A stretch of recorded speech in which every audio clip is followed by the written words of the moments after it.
Before the start of World War I, the German colony of Southwest Africa was in a celebratory mood. Between 1904 and 1908, the Germans were at war with the indigenous Nama and Herero tribes of Namibia. These wars would end in victory for the German colonists and genocide for the Namibian natives. In 1912, the colony's capital Windhoek dedicated the statue of the writer Den Kamal to celebrate their recent victories and bright future. The central and southern parts of the colony were firmly under their control and being developed in the farms, while the north and its tribes would eventually be conquered. But the dreams of expanding the Kaiser's empire would be shattered in the summer of 1914 when World War I broke out. Germany only became a country in 1871 when the German-speaking states consolidated under the Prussian king's leadership, who would then go on to become known as the Kaiser or Emperor. During the European scramble for Africa, the Germans found themselves late to the colonization game, and were forced to take the places that the more established powers decided to neglect. What would become their largest colony was a desert land that barely receives any rain between the Portuguese colony of Angola and the British colony of the Union of South Africa. German Southwest Africa was established in the 1880s, beginning with the town of Lüderitz. Windhoek was selected to be the capital because of its central location, and the town of Swakopmund was established to be the main port of entry for the European colonists to immigrate through. During this period, the Union of South Africa had its own internal conflicts. At the start of the 20th century, the area was comprised of 2 British colonies and 2 independent Boer republics. The Boers are the Afrikaans-speaking descendants of 17th century Dutch colonists who migrated inland after the British took control of the Cape Colony. They lived in relative peace and poverty until the discovery of gold in the area that would become Johannesburg. This newfound wealth would spark the greed of the British and would ignite 2 wars that would end with the defeat of the Boers and the establishment of the Union of South Africa under Greater British rule. Most Afrikaners accepted their defeat and prepared to move on with life in the new South Africa. But for a few, their experiences from the war made them hateful and consumed with thoughts of revenge. The Germans of Southwest Africa were very aware of the bitter feelings that some Afrikaners harbored. Secret meetings took place between German officials and the Boers who wanted to have a revolution. During these meetings, the Germans pledged financial and material support for a rebellion should it occur. Other prominent Boer War Afrikaner leaders decided to participate and lead the new government. In 1914, the legendary Afrikaner general Louis Botha was prime minister of the new government. As war was breaking out in Europe that summer, he declared his support for the British.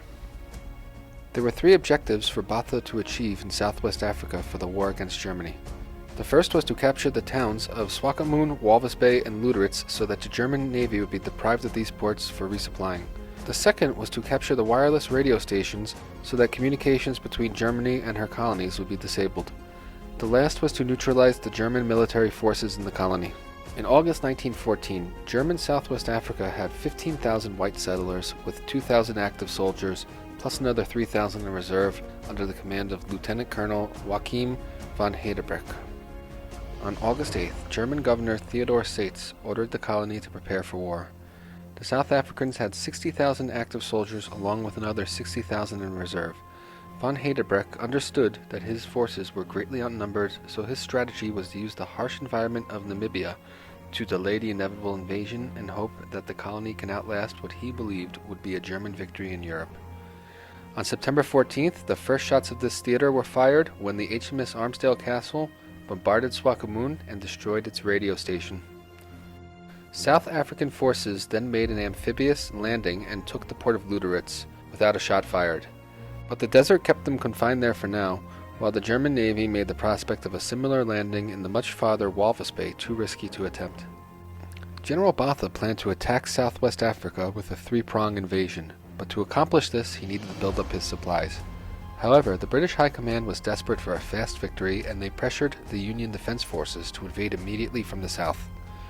To achieve this, the invasion force would need to secure a source of fresh water on the German side of the border. Sandfontein was identified as the perfect source for this.